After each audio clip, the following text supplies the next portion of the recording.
Good morning. Welcome to our May 19th, 2026 regular council meeting. Our first order of business is the adoption of the agenda. Is there any additions or substitutions in the agenda, please? Councillor Shippold. Thank you, Mayor Boniface. I'd so move the agenda as presented. Thank you. Any further discussion? Seeing none, all in favor? And that is carried. Thank you very much. We have no delegations this morning. Adoption of the previous minutes. Is there any discussion on the previous minutes? Could I get a motion to accept them, please? I'd like to make a motion to accept the previous minutes. Thank you very much, Councillor. All in favor? And that is carried. Thank you very much. Old business is none, and we're on to the new business. I'm sorry? Oh, I'm sorry, we have, I see that. I apologize. The special council meeting minutes from May the 11th. Any questions? Councillor Shippold? Thank you, Mayor Boniface. I'll also move the May 11th special council meeting minutes accepted as presented. Thank you. All in favor? And that is carried. Thank you very much. No delegation, no old business, so our new business is our financial reporting update. Good morning. Good morning, Mr. Mayor, members of council. I am here today to present the first quarter report to March 31st, 2026.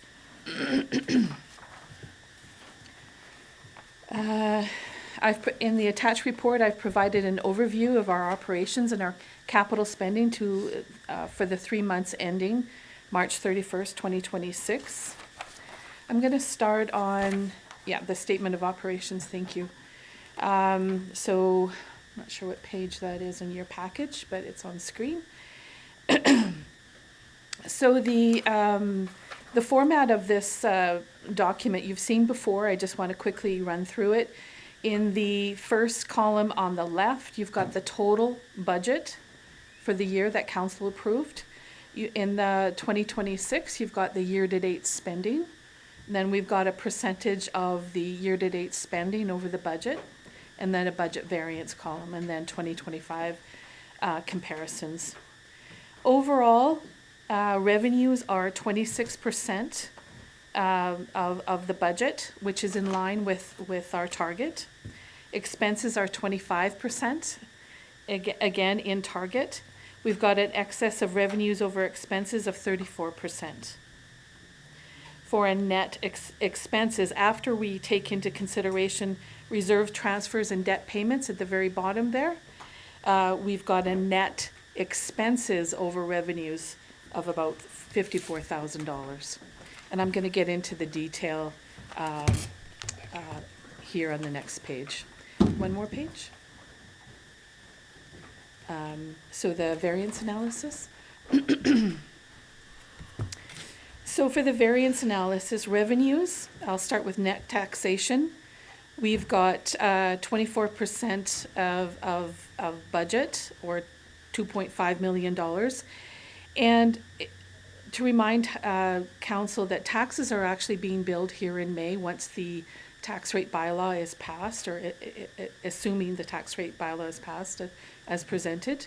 And then we will be sending those billings out, and the taxes are due at July 31st. So for the March reporting, we actually smooth out those earnings. So we assume that 25% of those taxes are being earned in that first quarter. So we make an accounting adjustment there. Recreation sales and fees, 37%. We're continuing to experience higher fitness passes and drop-in fees. Fines and penalties are at 29% of budget.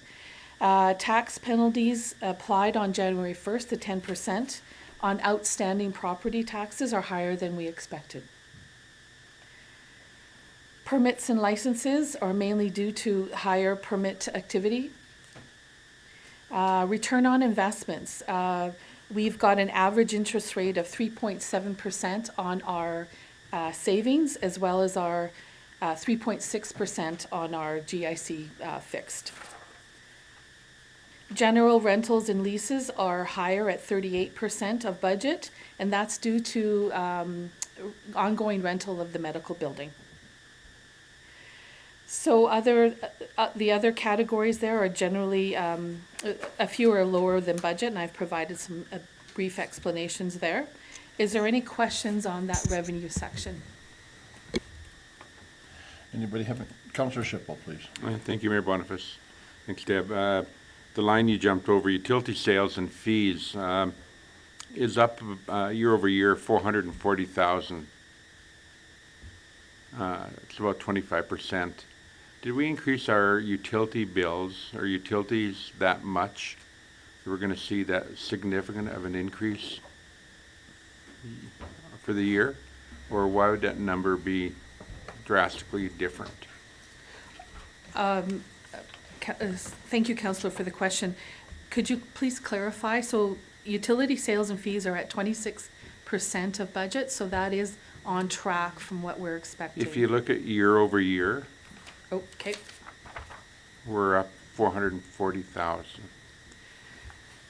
I don't have those numbers right at my fingertips, but yes, we have increased our utility fees. I'm not sure if direct. Sorry.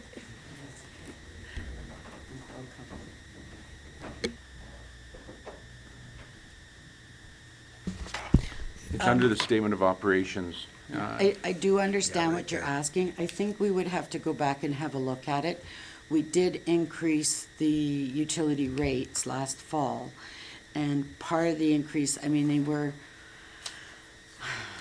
larger than like just a COLA because we were starting to factor in the full amount of running the wastewater treatment plant. But we'd have to look at it in detail to determine if the 440, if that's all due to increased rates or if there's increased consumption. So we can certainly have a look at it and let you know. Thank you. I just can't see, for a budget line, that we'd increase utilities 25% to our community. Yeah, no, So that's where this 440,000 didn't make sense. right, no, so we'll have a look at it and then get back to council with the response. Thank you. Thank you. Oh, Councillor? Thank you, Mayor. I wondered where we had put up the price of bulk water, and I wondered if that is, if we're selling as much or where that's captured in revenue. Thank you for the question, Councillor. It would be captured under the utility sales and fees line. We will, I'll provide some detail back to council as to what makes up the current year-to-date variance as well as the year-over-year variance as well. And I wondered if it hadn't been there, but yes, it'd be nice just to see if we've dropped off on water sales or we're holding the same and certainly realizing more revenue.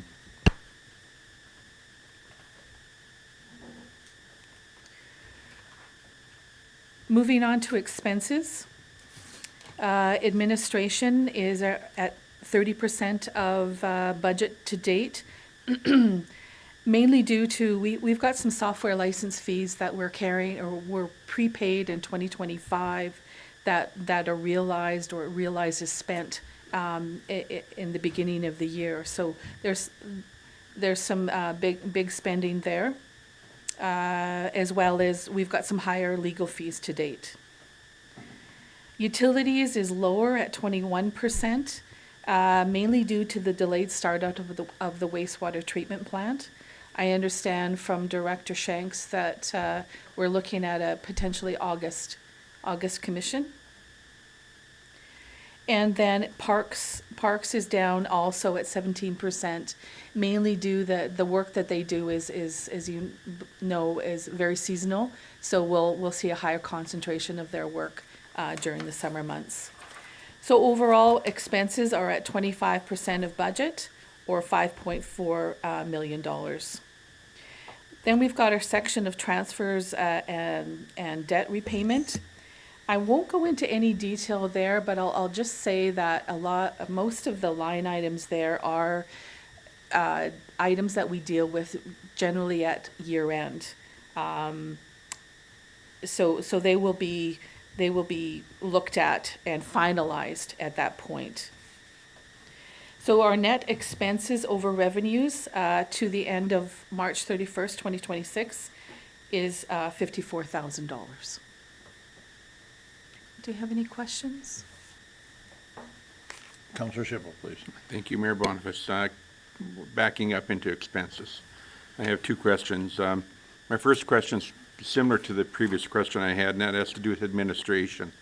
Last year at this point in time, we had spent $413,000. This year we're at $714,000 for a variance of $300,000. You'd indicated that we had some licensing payments that were held over. I can't see licensing being $300,000. Why would we have jumped in administration year over year $300,000? Thank you for the question, Counselor. I will, like the utility fees question, I will go back to you on that detail. I don't have that off the top of my head. Thank you. The second one has to do with planning and development. Just further down the list. Again, I'm not sure why it would cost us more to operate that department. So expenses here, $92,000 over last year.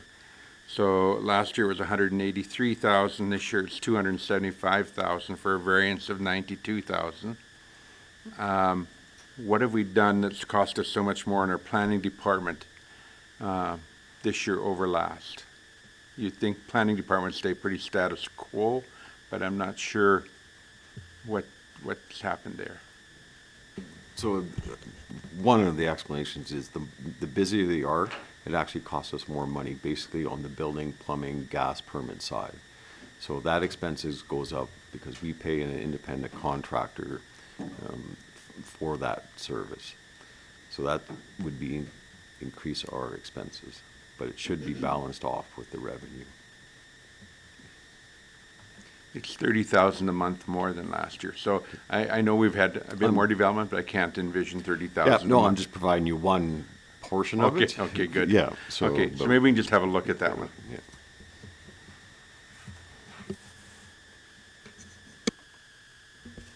Thank you. Yes, I will get back to council on the utility fees, the administration expenses, as well as the planning and development expenses compared to the prior year. 1 second, please. Counselor? Thank you, Mayor.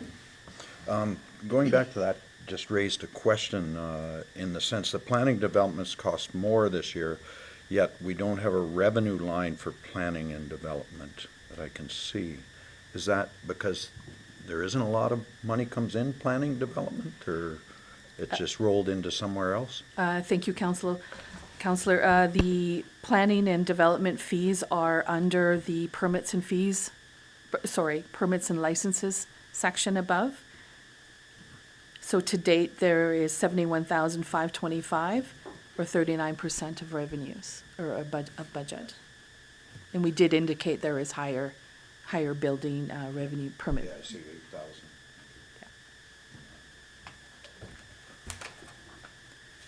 8,000. Moving on to the capital summary.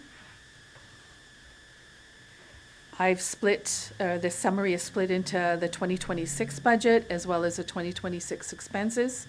And the first very left column is our carry forwards from 2025. We're carrying forward $5.5 million worth of projects, and council has approved new projects of $5.9 million for a total budget in 2026 of $11,464,000. To date, we have spending in our our carry forward projects of $443,000. Mainly that one is the wastewater treatment plant, the $414,000. In our 2026 projects, we've purchased a runway sweeper worth $416,000, and that's the majority of the spending for the 2026 projects.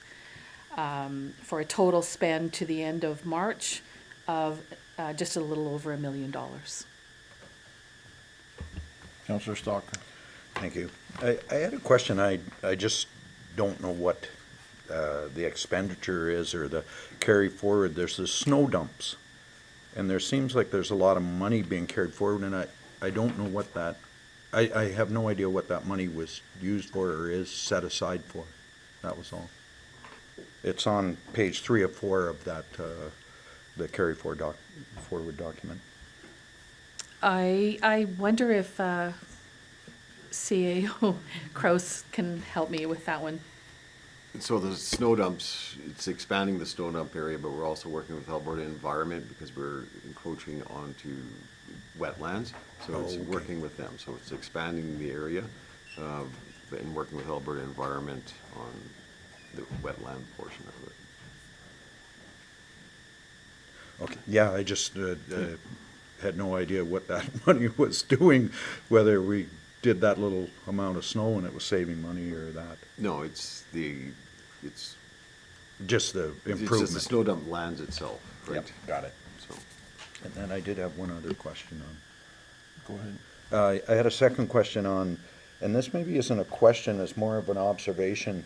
On page 4, we have the 601,183 set aside for the paving of the pump track. And I don't know where to bring this topic up, but it actually isn't a budget question as much as maybe a heads up for administration. As I drove by there, a large truck had gone in, and it certainly doesn't look like it's been packed to the extent, because the truck had left some pretty deep tracks in there, and I'm afraid, I don't know what to do with that issue. It isn't a budget issue, so it maybe isn't right for this conversation, but the packing that's happened doesn't look like it has packed it enough that the compression, because when that truck drove in there, it's like 6 inches down. And my guess will be the pavement will blow out at some point right there where that isn't as well packed. That has nothing to do with the budget, but I saw the pump track stuff here and went, oh, that's set for paving, so I'll leave that with you. And, yeah, the boys can look at it and see what they, whether they figure. Thank you. That is all my report. Is there any further questions? Any further questions? No, thank you very much. Appreciate you. Thank you.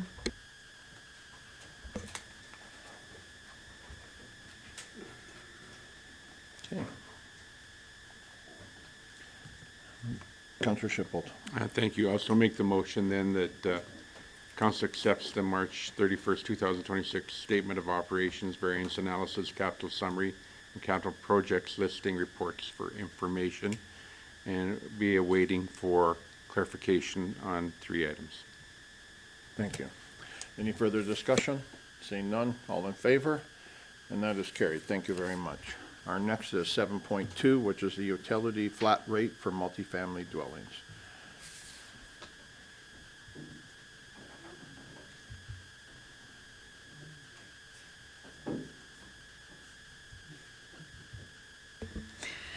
Good morning, Mayor and Council.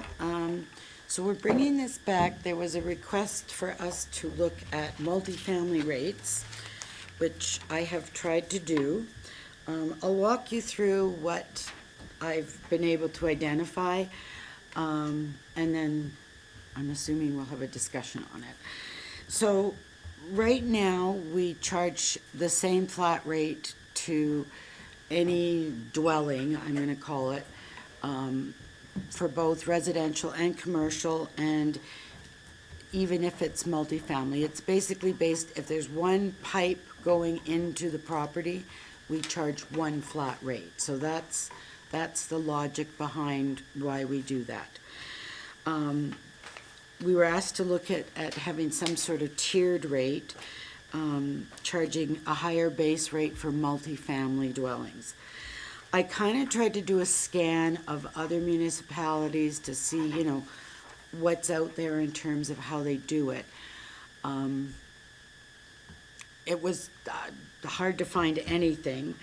Basically, the only one I could find was that Sylvan Lake charges, what they've done is they've defined the word dwelling in their utility bylaw. So a dwelling is defined as a premises or self-contained portion of a premise that is used or designed or intended to be a private residence and contains separate sleeping, cooking, and plumbing facilities. So by defining that as such, that has enabled them to, if there's a fourplex or an apartment block with 16 units, each unit would be classified as a dwelling. They're the only municipality that I could locate that was doing something like that. So then I also tried to identify our single-family townhouses and duplexes and how they were being built. I didn't go right down into like real nitty-gritty detailed. I kind of got general information from our utilities clerk and our meter person. Most of the fourplexes, and there's not a lot of them. Sorry, I don't have how many there are. Most of them have 1 meter on each side. The majority of the duplexes and townhouses, they're all being built individually, so they're not an issue. What it really boils down to is the manufactured home parks, I believe there's 5, and any apartment buildings or apartment condos are the only ones that really have 1 meter going in. So rough count is that, we've got 740 less the 20, I did some counting, so we've got 715 multifamily units that are being built, the one flat rate. And then I kind of tried to look at, okay, if you were to change the flat rate so that every unit is charged that, it would generate you, and again, an estimate, low end would be 424,000 and high end would be 521,000.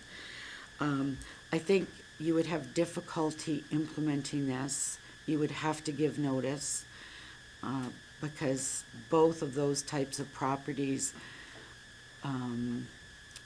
they'd have to build it into their monthly, like if there's a monthly charge to the, for lot rent or whatever, you'd have to build that in. And then you would have to decide what you're gonna do with that excess money. Are you gonna put it in reserves for future development, in water and sewer, which would cover, if we built any new roads or we're rehabbing? I know we had a big water main break last week, so, there's lots of cast iron pipe in the ground. Or if you were going to drop the rates collectively across the board, it could potentially lower the base rate by about $12 a month. So those were my findings.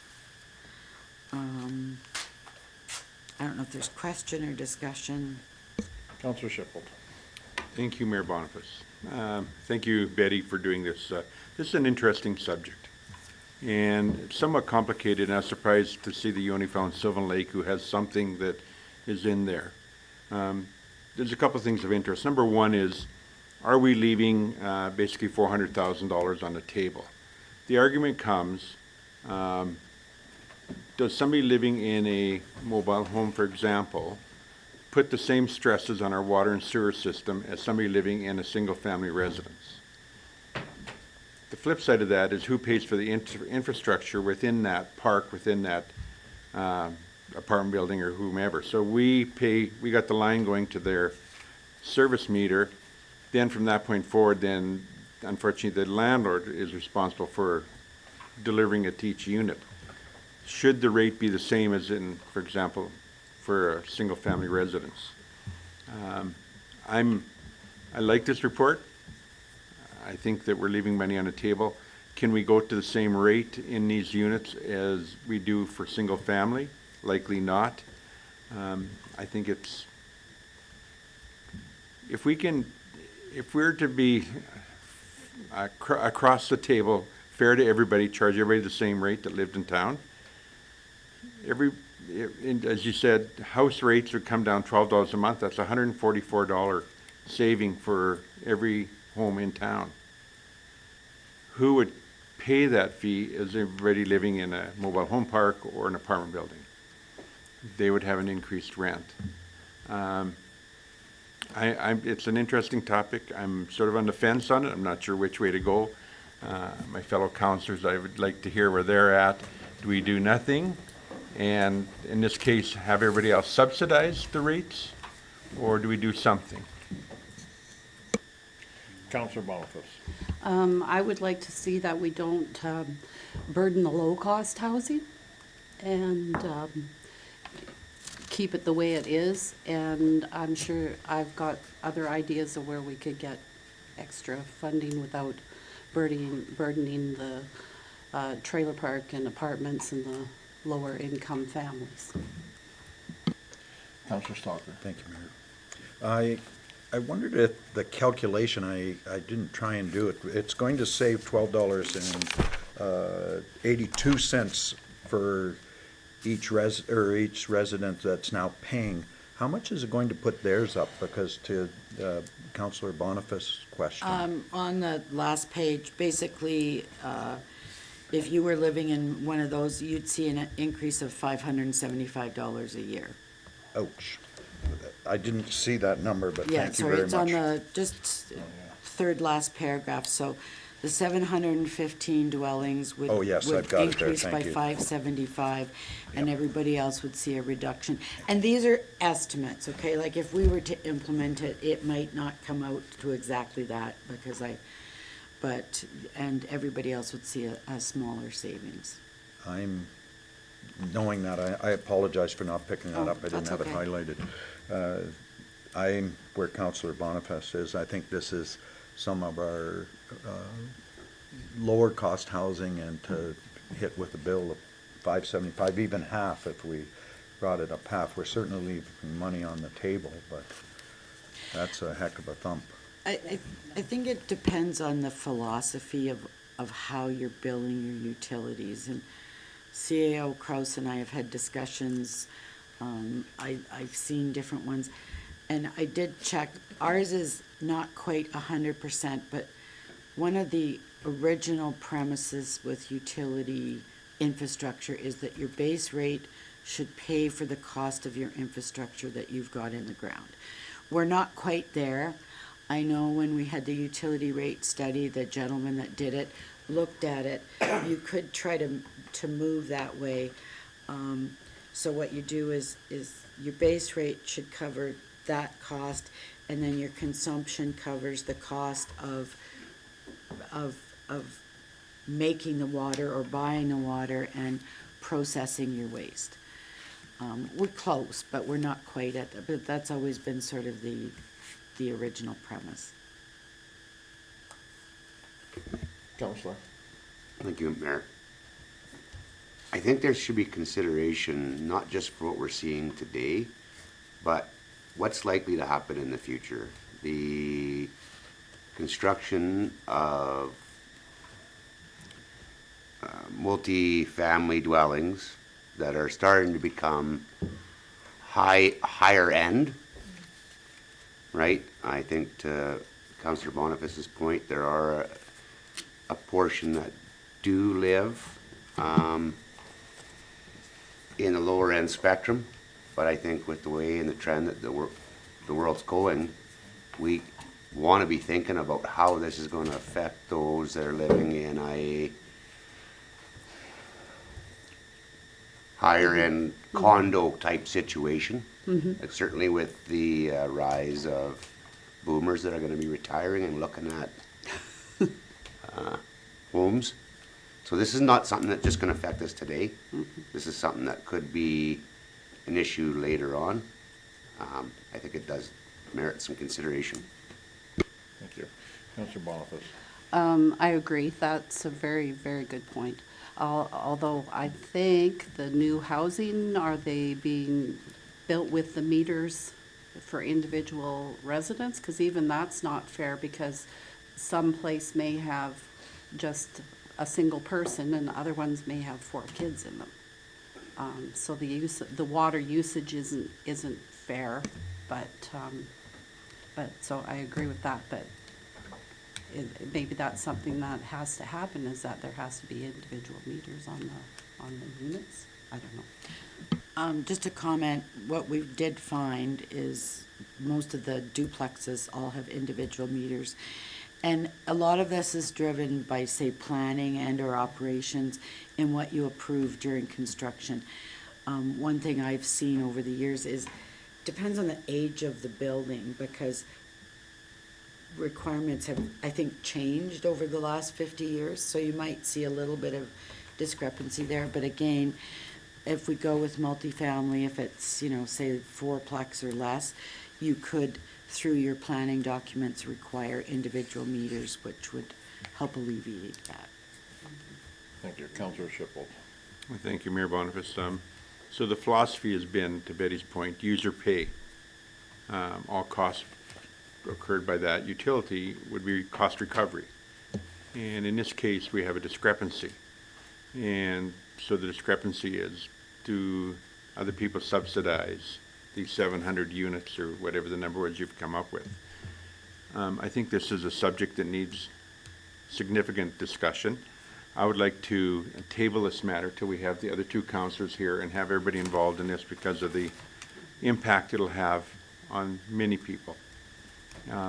So I guess to that, I'm hoping, Mr. Mayor, you'll allow me to table this matter till we have all of council at the table.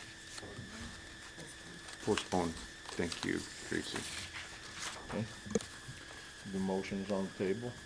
Councillor, is there any discussion? Seeing none, I'll call that to a vote. All in favor? Thank you very much. Thank you. Okay. Oh, no, that's fine. Our next is 7.3, tax rate bylaw. Right. So we've finished our assessment period, and the next step we do is now we draft the tax rate bylaw. When we do the budget, we kind of come up with a estimated tax rate that will generate the revenues needed to fund your budget. Sort of a summary is this year's tax rate bylaw is levying $10.5 million. The requisitions for the school are up to $3.4 million, and the Seniors Foundation is $156,000, and we have a very small designated industrial property, or we call it DIP, that is $11.25. The municipal tax rate is resulting in an increase of 2.97. I think when we finalized the budget, we had looked at 2.87. The change is because of how the inflation, et cetera, has factored into that. And there's been a little bit of shifting in some of the assessment categories. We can look at that when I show you the assessment, but there was a couple businesses moved from large business to small, and there was changes in the vacancy rates, or not the vacancy rates, the number of vacant properties. So the planned budgetary increase for this year was $295,000. The educational requisition, it's 7% higher than last year's requisition. They asked for another $224,000. I think just seeing the different news announcements across the province, we've been hit a little bit less than other municipalities. I've seen some saying that they've experienced a 12% increase for different reasons. So our assessment increased by $51 million to $1,108 million. 35 million of that is due to inflation, with new assessment at 14.6 million. If you look at the assessment table, or no, which table? Oh, the table that's in the document, I show the difference between last year and this year, and where we had new assessment and the inflation. So there was 6.8 million in residential, so we are seeing, activity in that area. And then the non-residential commercial improved, which is your small business, there's about 3.2 million. Some of that increase is negated by the rebate, but again, we're seeing activity in that area. So the rest of the document, really, I'm just walking you through sections that have to be included in the tax bylaw. So we're required to show that our total operating budget is 29.7 million. We subtract out all of our funding from other sources. We subtract out what the requisitions are. There's some adjustments. I had to adjust the grant in lieu. It was a prior year thing. Adjusted for the tax incentive, and we had 70,000 of new taxes from new assessment. So all that being said, you can see there's a table I show by category down at the bottom. So we kept everything at 2.97. We also froze the vacant category, which was a request during the budget discussions. So they're seeing a 0% increase. And the average, all of this boiled down, works out to about $71 per residential property. That will vary depending on what type of property it is. If it's a single-family home versus a manufactured home or a condo or a townhouse, they're all slightly different. And it will also depend on how much. The average inflation for a residential property is 4.39%. So depending on if someone's house inflated more or less than that average, they might see a little bit of a change just because their house went up or down relative to everybody else's. But it would have to be a huge increase for them to see something significantly different sort of than the average. And again, it would depend on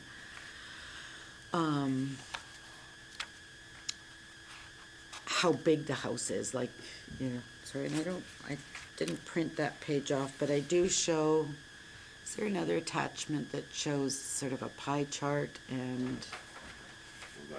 No. Oh, there it is. If you roll up,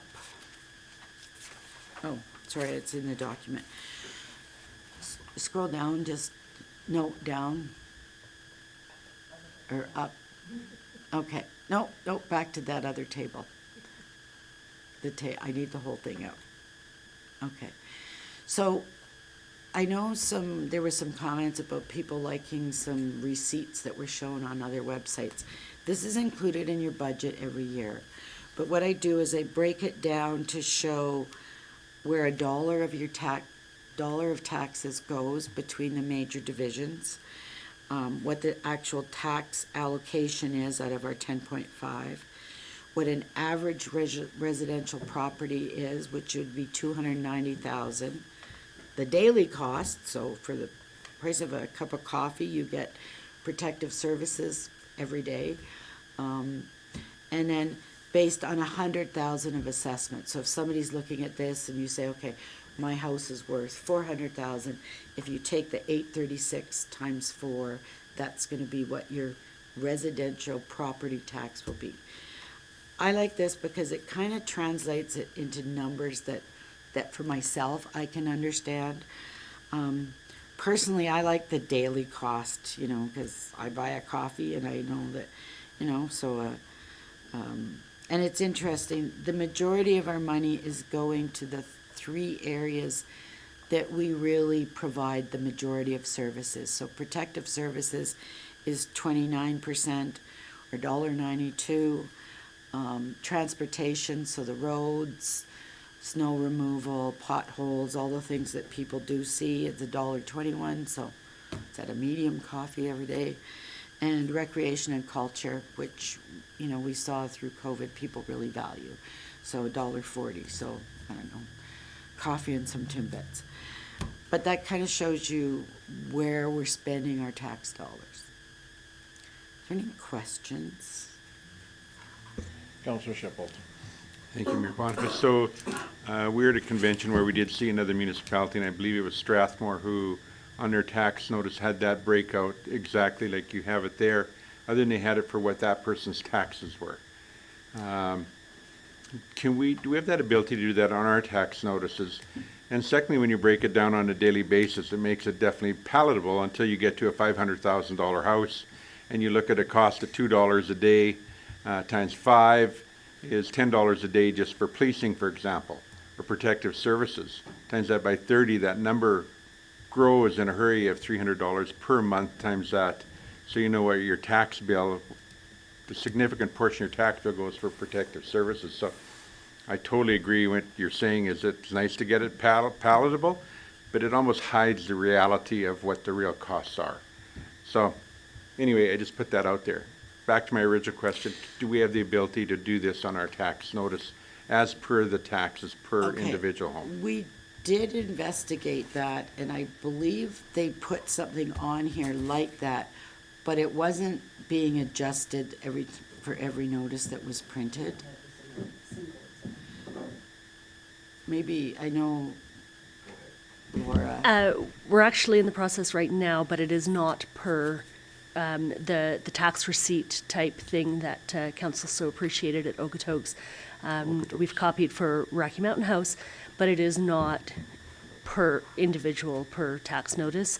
I don't think we have the capacity or the software to do that. But it is basically the same as this.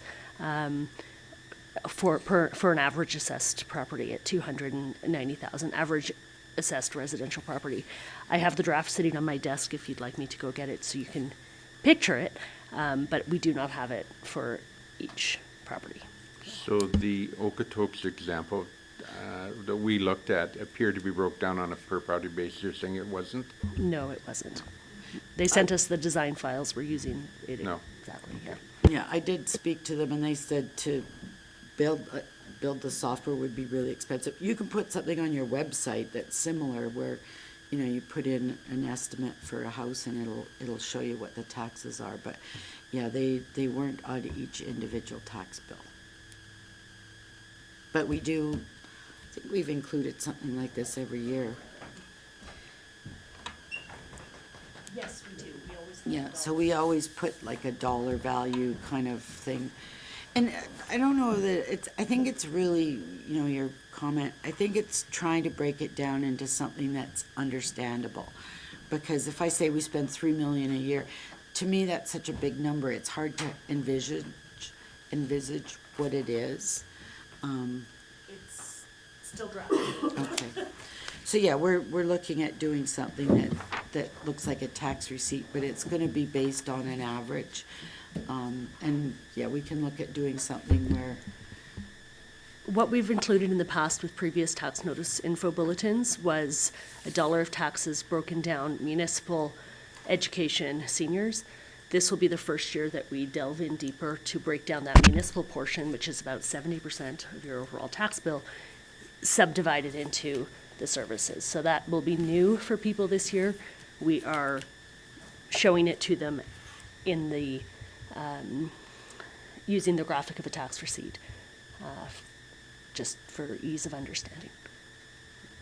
we also have a little spreadsheet that, I don't know, we've been using it for 3 or 4 years, that if someone comes in and they're unhappy about increases on their tax bill, what it does, Louise can put in last year's assessment and this year's assessment, and it splits out the increases based on inflation versus what our tax increase is. The one example, one year there was someone that came in and they were unhappy, and when we punched that in, the tax increase was actually $2, and all the other increase was due to inflationary changes. So it's a good tool to explain to people, you know, this is what we're really increasing, just so that they understand that, you know, because it was a 0% year, so that they understand that we're not trying to overtax. Councillor Boniface. I don't know if this is the right place to bring this part.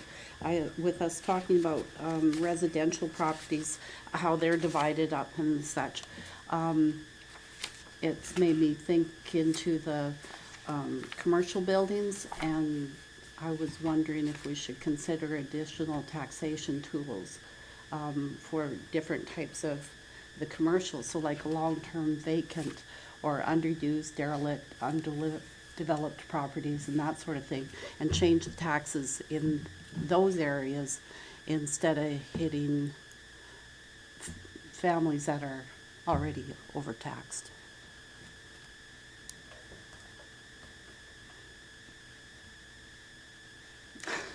I'm not, I'm not- thank you, Mayor. I'm not totally clear on it. It's like you're talking like creating subclasses for commercials, properties that are derelict So, or? yeah, I guess we've brought this up before and was kind of shot down, but like our long-term vacant buildings.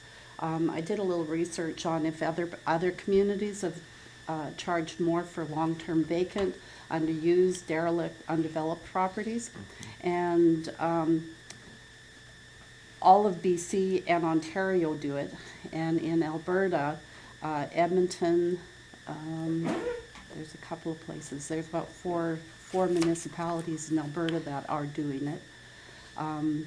And they're finding great success to it. It's inspiring people that hang on to their properties and hold up development in town.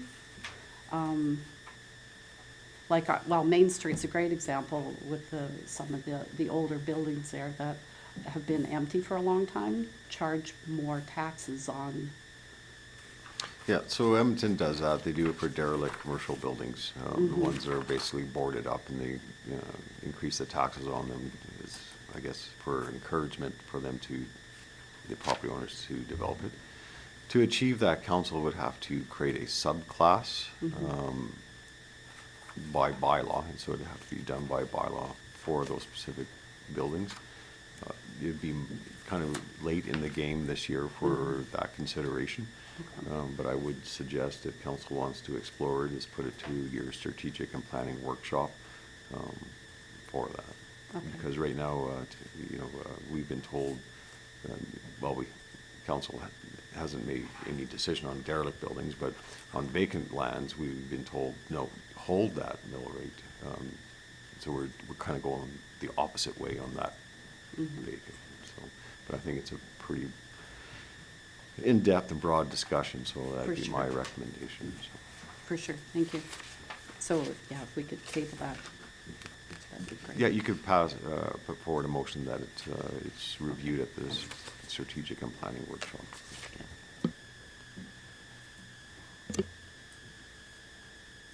Councillor Shipple. Okay, Mayor Boniface, let me start with the first of four motions we need for this bylaw. Let it be resolved that council give first reading to bylaw 2026/10, being a bylaw for the 2026 rates of taxation. Thank you. Any discussion? Seeing none, all in favor? And that is carried. Thank you very much. Would someone make the second reading, please? Councillor Stalker. Thank you, Mayor Boniface. Be it resolved that council gives second reading to bylaw 2026/10, being a bylaw for the 2026 rates of taxation. Sorry. Thank you. Any discussion? Councillor Boniface. No discussion. I was just going to do the next. We have to vote first. Okay. Any, all in favor? And that is carried. Go ahead, please. Do I go to the unanimous? No. Or, okay, Third one. third one. Be it resolved that council give third reading to bylaw 2026/10, being the bylaw for. One up Up, further, please. one up, okay. Be it resolved that, okay, that was a unanimous one. The unanimous consent for the consideration to the third reading of bylaw 2026/10. Thank you. All in favor? That is carried. Councillor? Be it resolved that council give third reading to bylaw 2026/10, being a bylaw for the 2026 rates of taxation. Any final discussion? Seeing none, all in favor? And that is carried. Thank you very much. Thank you.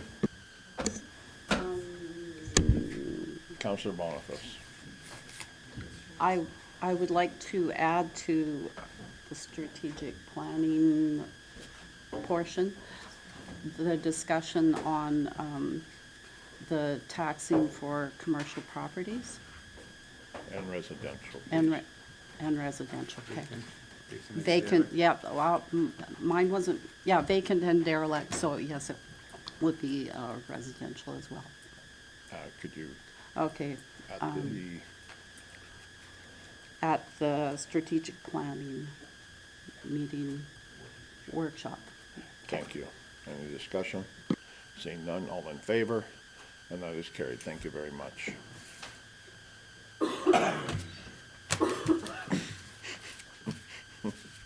Oh, boy. Okay, our next is Policing Committee Policy. Thank you, Mayor and Council.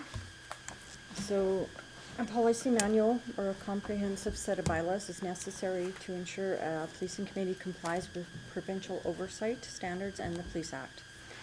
So the current policing committee policy manual was approved and adopted in 2018. With all of the changes in legislation, a revised manual is being presented to council for review. So every policing committee should have a policy manual that delineates the general structure and function of the organization. So these policies help ensure the committee is operating in an informed, transparent, ethical, and timely manner. So based on Alberta policing regulations as of March 2025, while a formal standalone document titled Policy Manual may not be explicitly required by name in all cases, having a structured set of policies, bylaws, and procedures is mandatory for policing committees. So in the manual before you, we meet all the mandatory requirements, operational requirements, and all the essential components. So the manual clarifies such things as selection of and appointment of policing committee members, the responsibilities of those policing committee members, how and when the policy should be reviewed, the expectation of member conduct, dealing with conflict of interest, how the committee itself works and how it trains its new members, roles and responsibilities of both the chair and the vice chair, and the role of the committee regarding complaints against the police, how information is communicated, and the expectation of the policing committee's annual plan. So on March 11th, this policy and attached manual were presented to the policing committee, and feedback was given on the overall policy, and some changes were recommended, basically just to modernize some of the statements. So one of the statements was the vision statement. The existing statement stated to become a model of the civilian oversight of policing for municipal stakeholders contracting with the federal government for the services of the RCMP. The new statement to say to become a model of collaborative, data-driven police oversight, enhancing local accountability within the community policing framework. Another change to one of the current values definitions from accountability. So the original statement was, we are accountable to each other and those we serve. This statement now is, we are responsible for our actions and for contributing to the effectiveness of public service by collaborating responsibly with resident-focused results.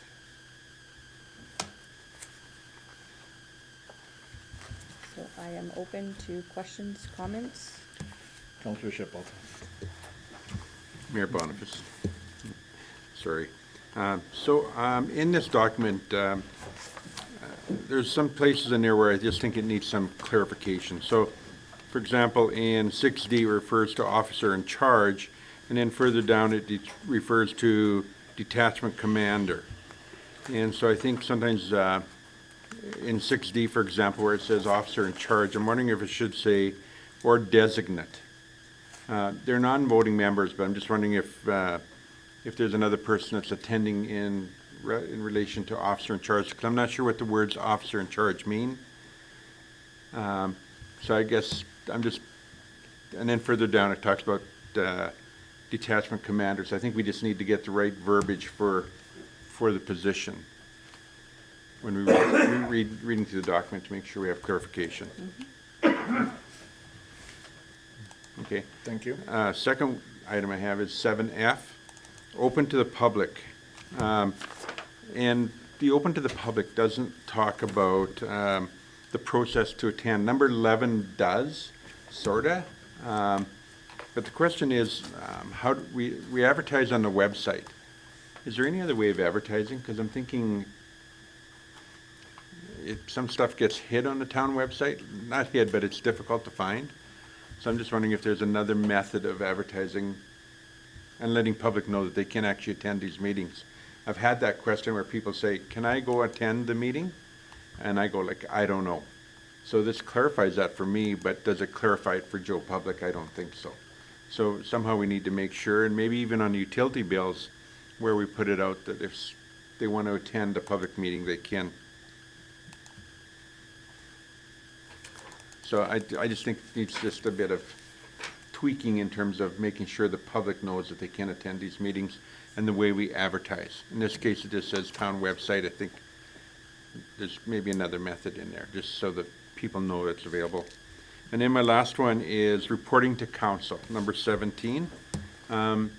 It doesn't really say what we're getting at council, at the council level. And I think in this case, understanding where it was on our budget line today, and we talked about our budget being the top number one expenditure, I think this council has to be accountable to why that number is so high and needs to understand what is happening at the police commission. So when we look at number 17, I think it needs to have just a bit more meat and potatoes in terms of what is going to be offered to us. And when I say that, I think it should be, even this is annual planning and reporting. I'm not sure if every 6 months we shouldn't get a report from possibly the chairperson of the policing committee, so we know what's going on. I know we have representation from council on that committee, but I think if we get complaints about what is going on, we just need to know what's going on as a council. So I just throw that out there. Open to my council colleagues as to if I'm out to lunch on this stuff or where I'm at. No, I think that'd be a good idea. The committee meets every other month, correct? So would you prefer like a small update after our policing committee that we could add to the agenda? Or is twice a year sufficient? Or 3 times a year? So right now, we're not getting virtually anything. So I think anything is better than nothing. So if we tried a couple times a year to see where we're at, I think would make sense. Now, I know some of the stuff is confidential at those meetings, so, I mean, got to be somewhat careful as to how we approach some of this stuff, but I think it's important that we know as a council what's going on. Okay. So, Makes sense. Councillor Boniface. Thank you, Mayor. I wonder if our reporting, how we've changed it to being a verbal in our meetings, that we might get a little bit more at that time. So that might solve it too. Councillor Shipple. Thank you, Mayor Boniface. That may be the answer. Maybe we can try that to begin with, and if not, then go back with a more disciplined reporting method. Okay. As to the other changes, are we able to make those? Okay.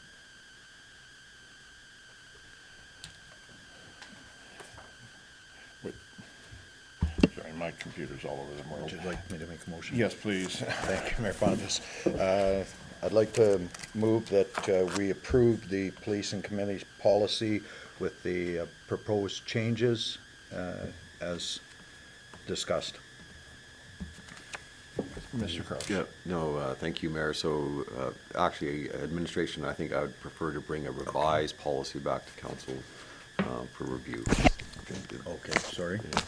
Would you like to change your motion? I would like to make a motion that administration bring back the changes to the police committee policy and to a future meeting at their earliest. Thank you. Any further discussion? Seeing none, all in favor? And that is carried. Thank you very much. Before we proceed, it's 10 o'clock. May we have a 10-minute break, please?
Oh, boy, excuse me.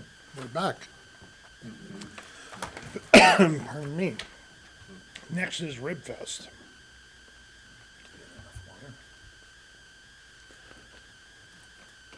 Want me to speak on that, or Mr. Oh, Kraus? sure, I can introduce it, Mayor. So this is an invitation from the Chamber of Commerce asking council if they wish to volunteer at the Rib Fest, and they provided dates and times. And I believe, Mayor, you've already volunteered to be a judge, so. Yeah. So it's just a request for council to volunteer at the Rib Fest, if council so wishes. Counselor? Just for clarification, FCM is that same week. Who did we decide is going to FCM? And then Justin, I believe. You two and Justin, or me as well? Me as well. Okay, and that takes place during Rib During this, Fest. yeah, you know, that you come back on the Saturday evening, so if you wanted to volunteer, there'd be only Sunday available, Saturday noon. or, pardon me, Saturday noon. Because I would be more than willing to volunteer. I just wanted to confirm that. Sure. Thank you. I think it'll be quite an extraordinary event. If anybody's watching and would like to volunteer, please reach out to the Chamber of Commerce. They're bringing 3 tractor-trailer units and a reefer unit. So it'll be set up at the brick parking lot. Basically 12-hour-a-day ribs and brisket and pulled pork. I have attended events where they have been at before. It's quite lively and very long lines, and there'll be as right now, there's supposed to be a beer garden, live entertainment, that kind of stuff, so.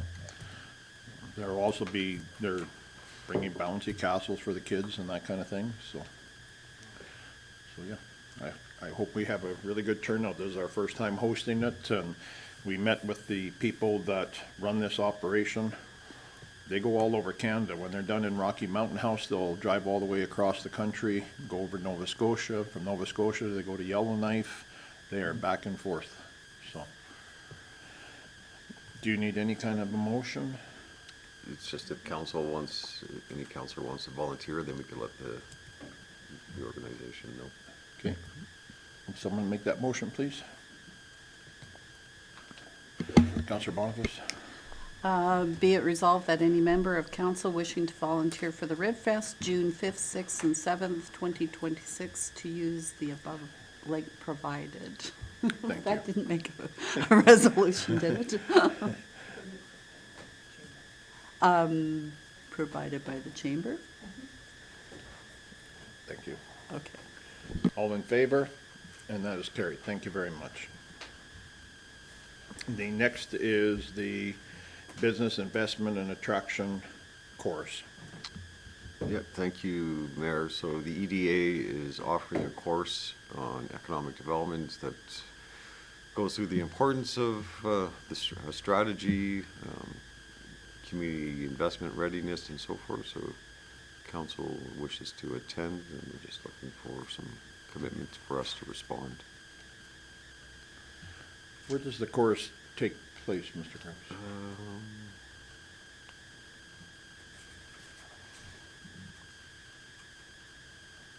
At our rec center. Oh, at our rec center? Yeah, it's hosted here, so. Oh, well, that makes it handy. Okay.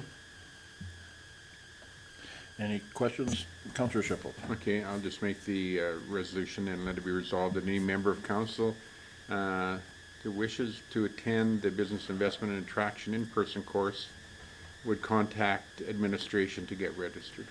Thank you. All in favor? And that is carried. Thank you very much. Next item is the North Saskatchewan Alliance, AGM.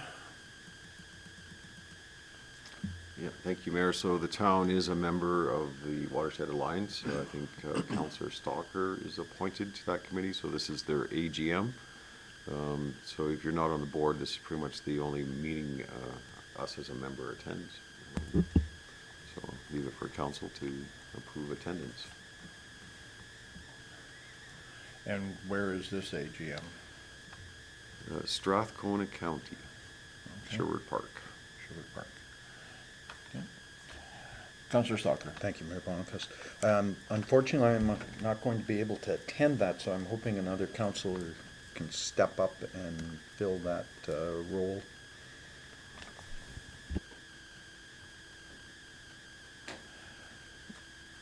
Counselor Boniface, What was the, thank you, Mayor, what was the date on that? June 24th.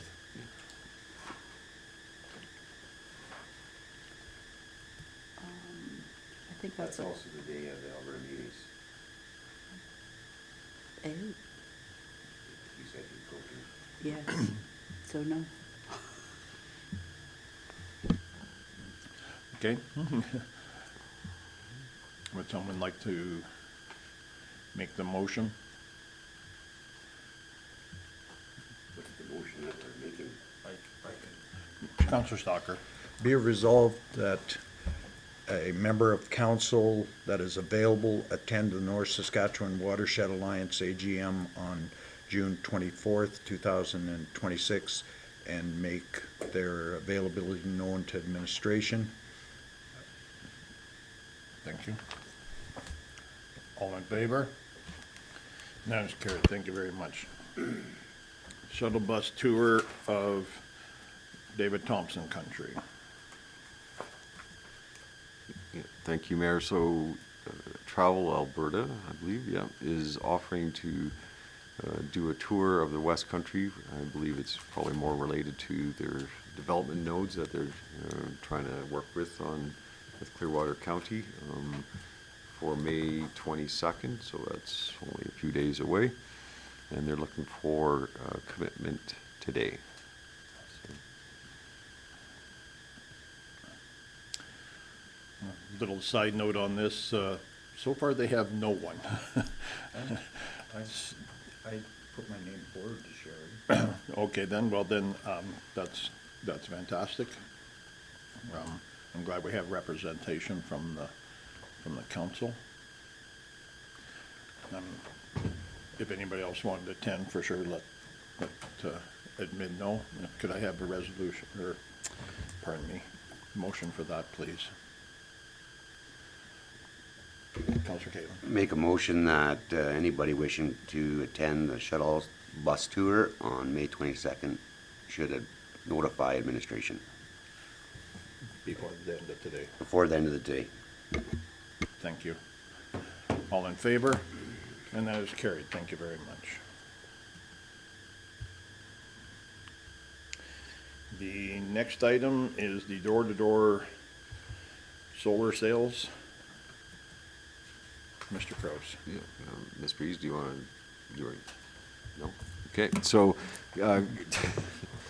council has been asked by 2 municipalities to second a resolution to Alberta Munis. So this one is from the city of St. Albert, right? I got that correct? And really what they're trying to do is, so the province has put through regulation limiting door-to-door sales, basically relating to the SEEP program. But they did not limit or prohibit the solar sale. So solar cells companies can go door to door to try to sell it, and what they're saying, they often are misrepresenting the SEEP program to get sales. So they're asking for the province to put forward a regulation that prohibits that type of sale. And of course, they're looking to us to second their resolution because we are part of the SEEP program and so forth. I'm very much in favor of this. I'm sick and tired of the 5th and 6th guy trying to sell me solar panels coming to my door, quite frankly. So I would support this resolution. Any further discussion? Go ahead, please. Also move that we support the City of Edmonton's City of St. Albert's resolution regarding door-to-door salesmen at the Alberta Munis Conference, that we'll second their resolution. Thank you. Any further discussion? Seeing none, all in favor? And that is carried. Thank you very much. Our next is the 8.6 City of Edmonton Resolution for the further strengthening governance and funding models for seniors lodges. Mr. Kraus. Yeah, thank you, Mayor. So this is a request from the City of Edmonton for council to second their proposed resolution to Alberta Munis. And basically what this one is, because Bill 28 did receive third reading, and in that bill was the authorization for senior housing councils to increase the requisition for basically capital projects and so forth. So what Edmonton is asking for is that when the province gets down to the regulations of Bill 28, is that there is some checks and balances to that. As you can see in there, therefore, and that the municipal council still have input into that type of requisition. Councillor Shippold. I found it interesting that they would reach out to Rocky Mountain, knowing who our MLA is, for this exact topic. I thought there may be a bit of synergies as to why the city would reach out to us. But in this case, I do think the resolution makes sense. We do need to have input and understanding as to what is happening.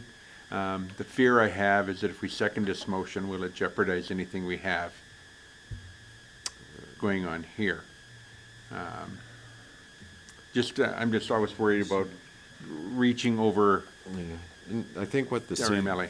I think what the City of Edmonton's concern is it is a requisition, just like the school requisition, the lodge requisition, that goes onto our property tax bill.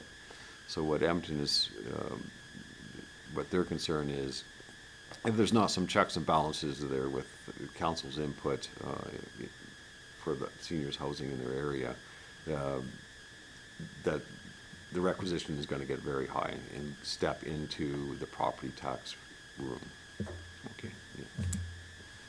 So to that, if you allow me, Mayor Boniface, I would so make the resolution that we support the City of Edmonton's resolution regarding further strengthening governance and funding models for the senior lodge accommodations at the Alberta Munis Convention. Thank you. Any further discussion? Seeing none, I'll call to vote. All in favor?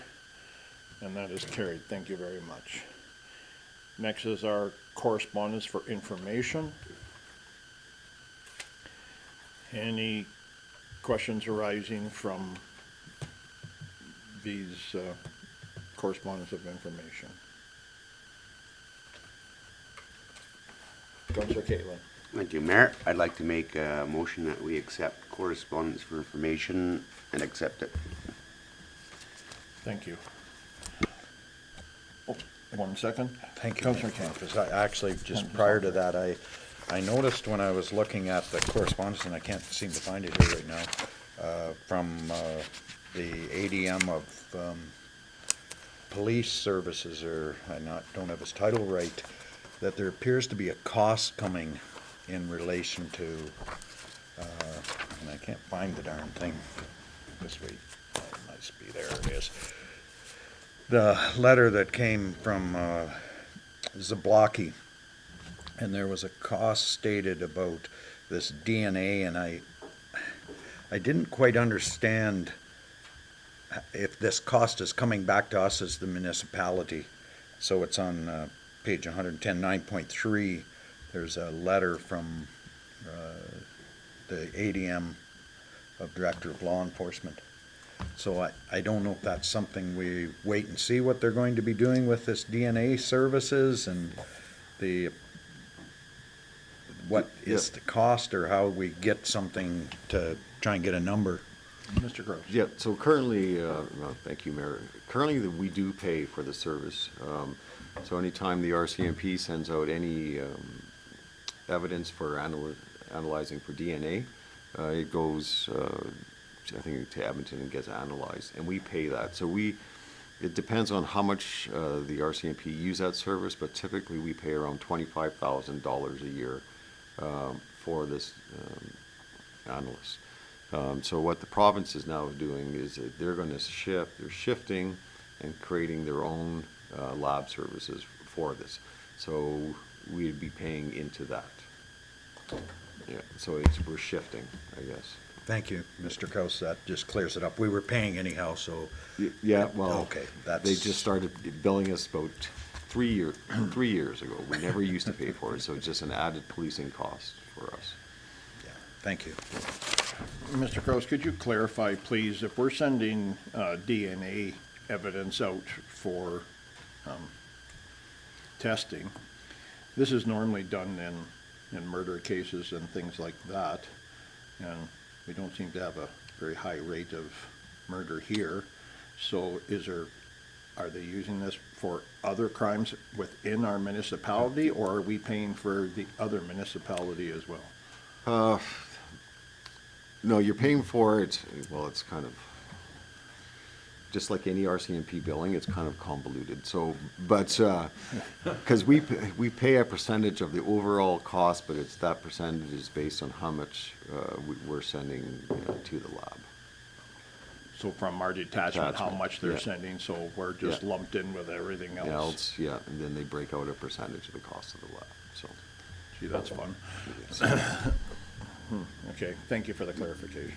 I don't know if it really clarified it, but Well, when we do, it explained what I was thinking, so I was yeah. kinda, when we do get the invoice, I'll make sure it's added to correspondence for information for Oh, council. that would be to see. lovely. So we receive it annually, so. thank you. Thank you very much.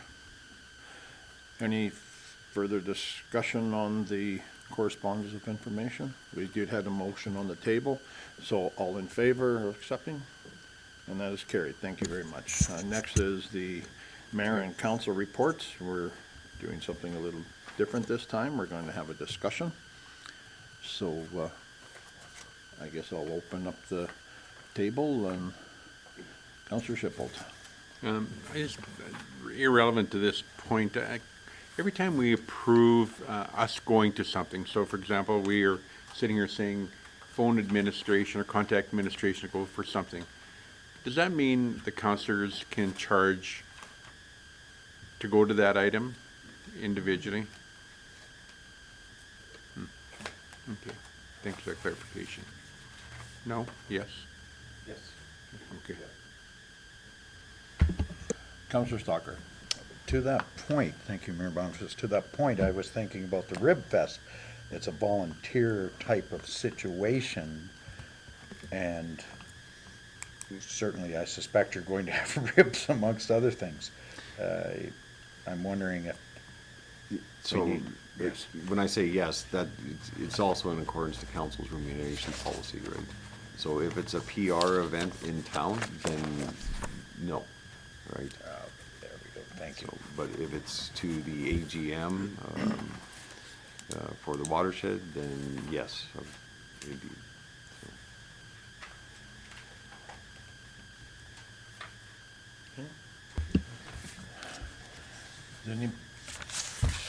Go ahead. Ms. Thank you, Reed. Mayor. So I don't know if council's noticed, but in the last couple months, we've actually created a template.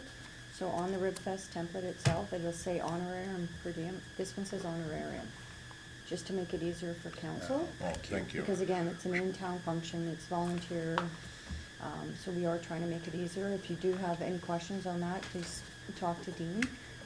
But we are trying to tell you like right in advance that it's covered, it's not covered, and that type of thing. Thank you very much. That definitely clarifies it. Councillor Stalker. Going forward with the reports on our new method of trying to get more information to the public, the Community Events Committee is going to be holding a spring into summer event, and it's going to be over at the playing field. There's going to, and this is more for the public, because I know you folks here know that, there's going to be 6 or 7 bouncy castle type events. There's going to be bicycle decorating, as well as hamburgers and hot dogs for free. The number's gone up. Last year there was over 600 people attended, and this year they have put the numbers of hot dogs and hamburgers up to 400 for each, so hoping to see 800 people.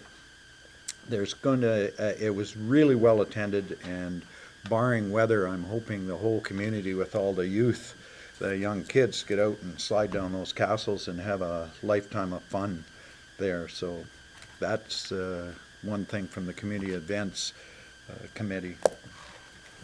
Thank you.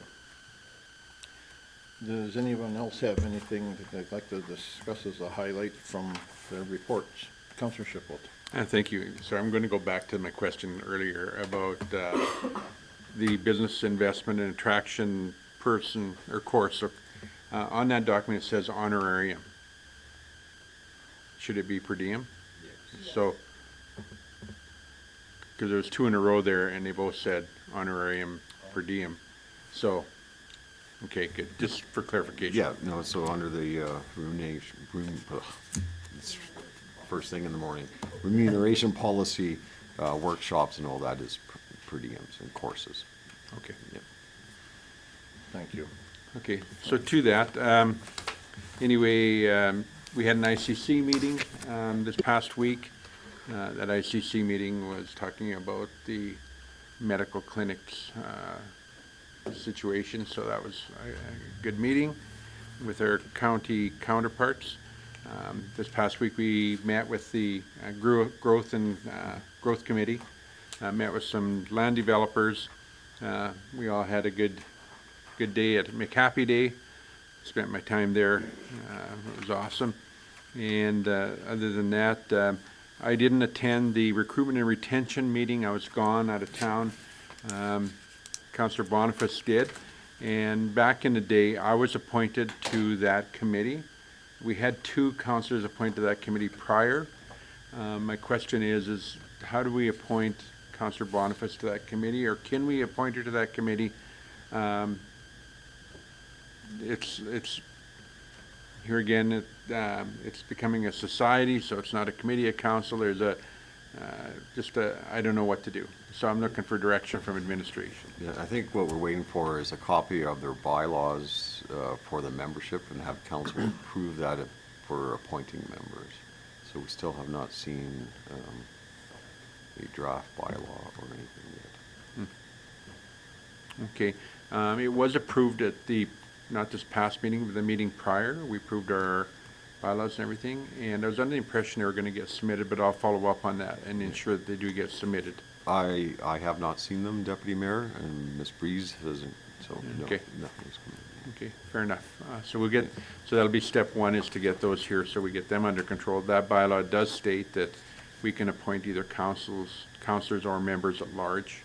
So that'll give us that direction. Thank you. Councilor Stalker. Thank you, Mayor. Additionally, myself and Councillor Sinclair attended CAPE, which is the Central Alberta Economic Partnership. And it was their spring annual meeting. And it was certainly very enlightening. CAPE has grabbed this ball now and are trying to get real things that can be met. One of the discussions there, interestingly enough, was about Howe's Pass. From Chief Standing on the road had mentioned that he'd been approached and there was a $5 billion fund that they're working with the First Nations communities in BC and Alberta to look at whether they can bring that pass to fruition at the end of it. There's certainly a number of people there that I had ended up contacting. Travel Alberta was there and was talking about 3 projects they're running in southern Alberta, and spoke with them about what we need to do here to have that type of those projects come. And what they referred them to was low volume, high expenditure.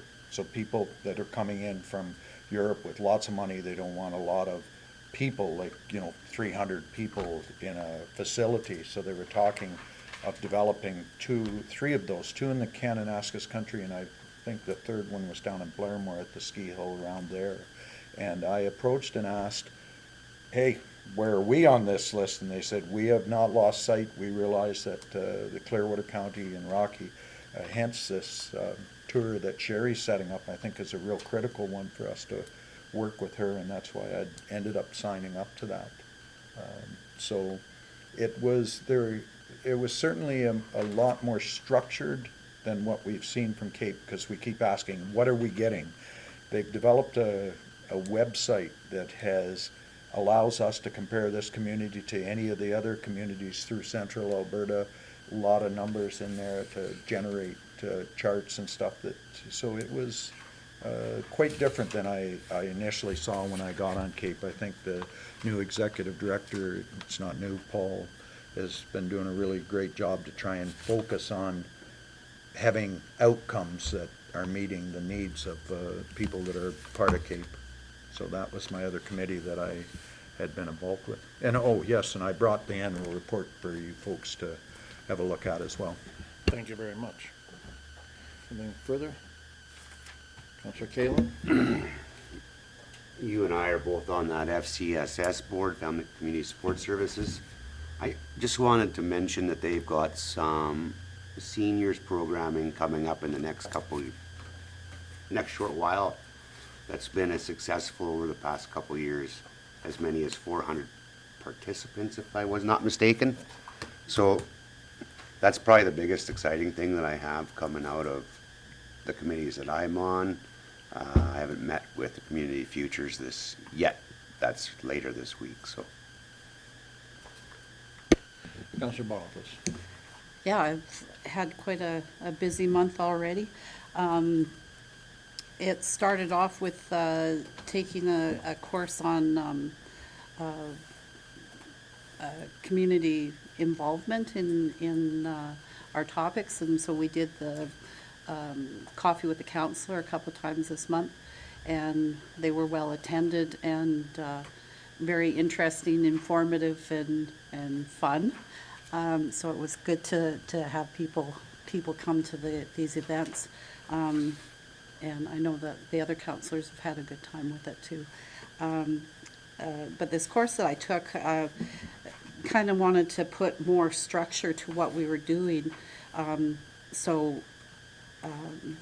One of their ideas was that we have kind of a topic for that discussion, as well as taking residents' questions and concerns and that sort of thing. So we use it more as an education time, as well as collecting their information, and I thought that was kind of a really strong point out of it. So make it a little more give and take type of idea, so that the residents are more informed. If there's any suggestions on locations, that would be great too. Some of the suggestions in this course were to like go to the grocery stores on Saturday morning and have the table at the front doors or something. I think that might cause some problems, and not maybe quite as a relaxed and visit type atmosphere as going to A&W is where I went. I'm not sure where the other place was. Oh, it was here in the chambers. So that would be a good place to meet with the councillors in the future months.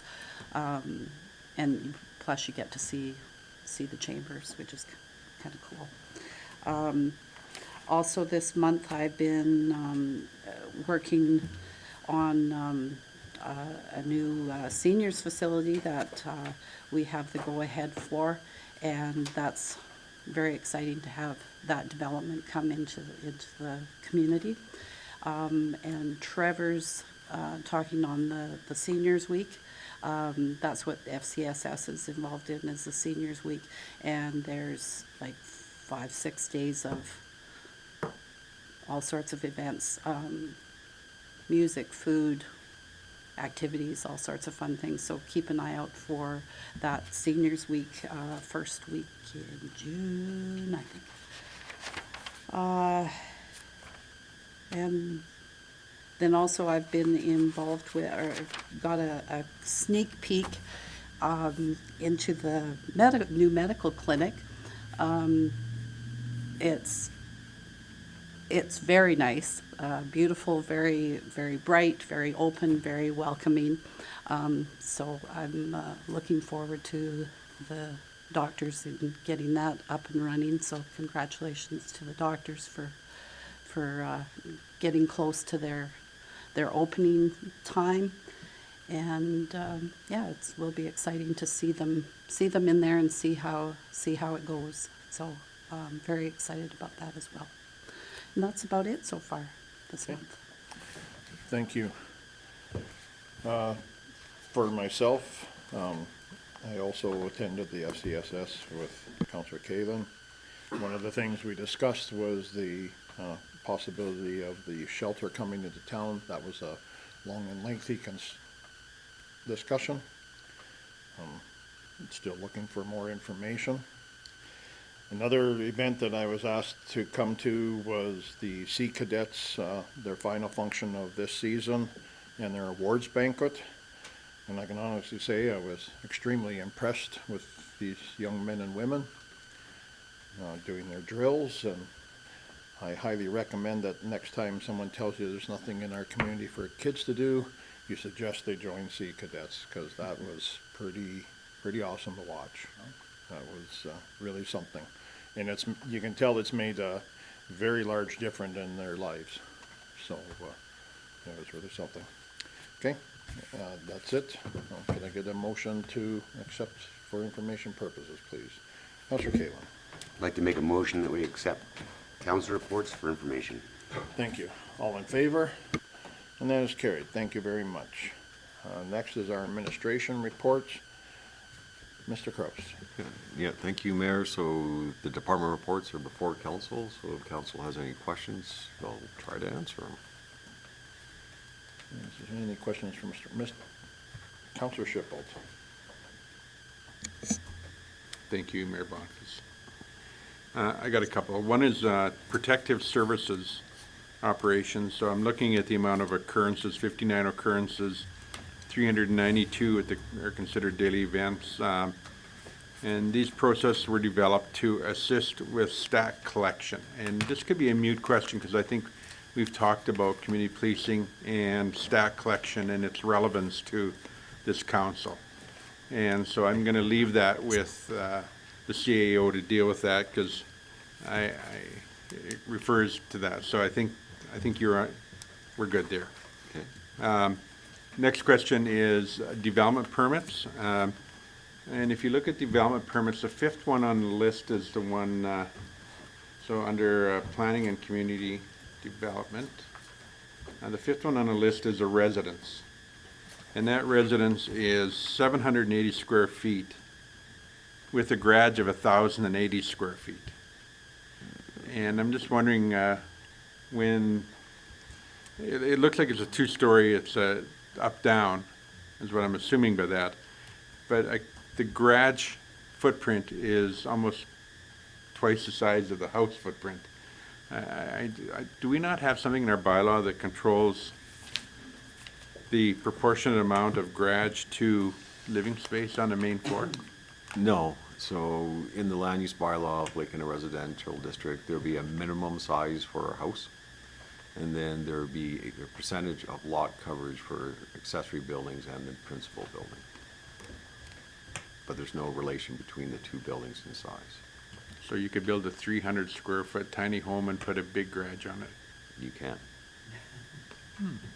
Interesting. Okay, fair enough. And then, pardon me? Oh, sorry. And then the other number I was looking for, and was detached dwellings, or how many new front doors we have. And I think that third one down is the only one this month. And one of the things that we're looking to measure is how many new front doors we get. And I couldn't find that in this report. Yeah. So we're a bit of in a transition with our department reports. So this is the old template. Next month you'll have a new template that directly relates it back to council's strategic plan. And one of the indicators in council's strategic plan is front doors. So you'll see that in next month's report. You're on it. Thank you. Okay, perfect. And then lastly is just the amount of building permits we got year to date and where they're at compared to previous years. And that number looks good, although it could be an accumulation of fences, sheds, and whatever else. I just like the number and where it's at. we're moving in the right direction in terms of the dollar amount compared to where we're at and where we're aiming for the year if we maintain the same rate. Thank you. Councilor Bartos. I was looking at engineering and operations, and it made me think of No Mo May. For those that don't know what No Mo May is that we had kind of just lightly suggested that people don't mow their lawns for the month of May. And driving around town, I'm actually quite impressed. We had made, the mayor and I had made a comment about our neighborhood and some people that usually have their lawns totally immaculate, like the first of the month. They didn't do anything until this weekend, so they made it to May long weekend. And with the engineering and operations part of this, they had mentioned that they weren't going to mow all the parks and everything through town, and so I'll be interested to see what the results of that are going to be. Thank you, my bees, thank you. Dandelions. And any further questions for Mr. Kraus on our reports? Councilor Schiffel. Sorry, just one last one. That's to do with our sewage treatment plant. This thing was supposed to be done a while back, and it's still not done, and I see the date indicates in the summer. Is there what is the holdup and what's happening there? What's going on? Part of it's commissioning, in repairing replacing some pumps and stuff that were actually incorrect. So that's part of it. It's just commissioning, identifying.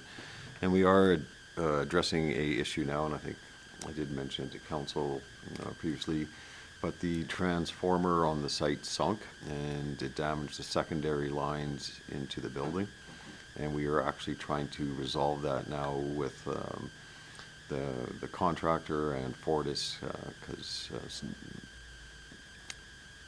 basically trying to resolve who's responsible, but it's not the town.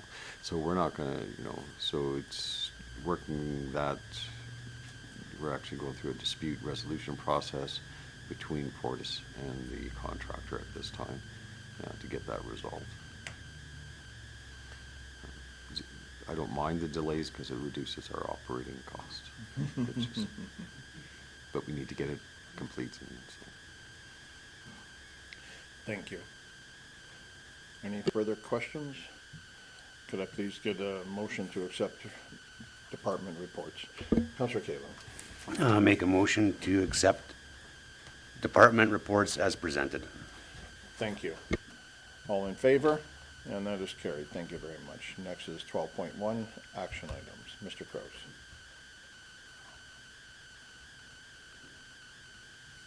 Thank you, Mayor. So going through the open items, first one is review outline plan. So that open house has been set and advertised for next week on Tuesday from 3:30 to 7:30.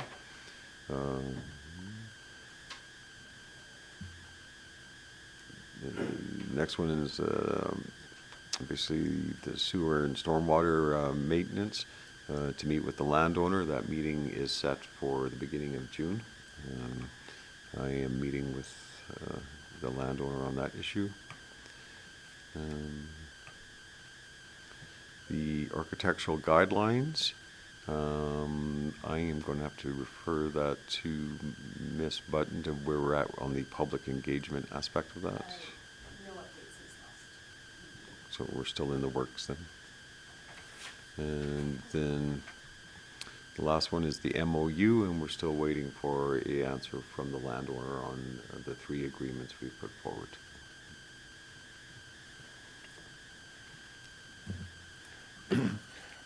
Mr. Kraus, with the course that I am currently involved in, one of their discussions is how poorly attended open houses are. And we have just seen that in the past. Is it an MGA rule to to hold an open house for this kind of thing, or is there possibly a better? No, way? this is an outline plan, so there's no requirements in the MGA to host it. I'm anticipating some pretty good attendance at this open house, simply because of the area that we're looking at developing in the adjacent properties. Okay. We've had good attendance from that area in the past on a different issue. But we definitely do want to make the effort for some type of public engagement on an outline plan, you know, in an open house is the typical one. Okay, But there is no requirement in the MGA for that. okay, thank you. May I get a motion to accept the action report, please? Councillor Caitlin. Make a motion to accept the council or action report as presented. Thank you very much. All in favor? And that is carried. Thank you very much. Administrative inquiries. Do we have any today? Seeing none. Notices of motion.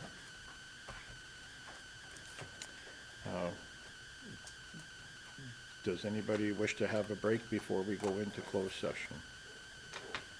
We're good. May I have a motion to go into closed session, then, please? Councillor Stalker.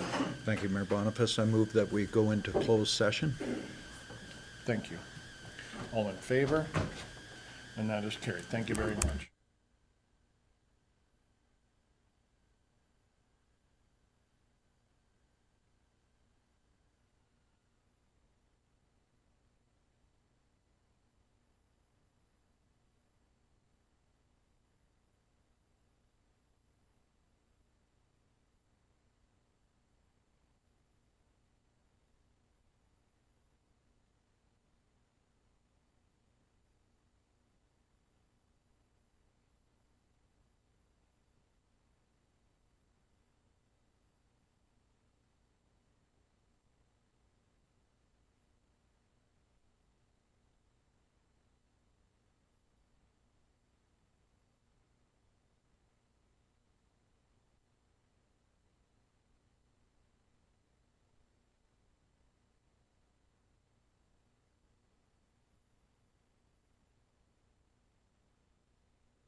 somebody to do Good.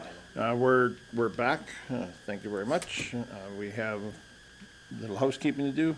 Counselor Stalker? Thank you, Mayor Boniface. I'd like to make the motion that Sorry?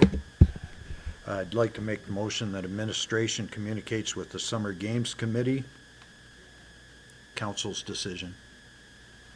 Thank you. All in favor? And that is carried. Thank you very much. Could we have the motion to accept the I'd council? like to make a motion to accept CAO dialogue for information. Thank you very much. All in favor? And that is everything. Thank you very much for joining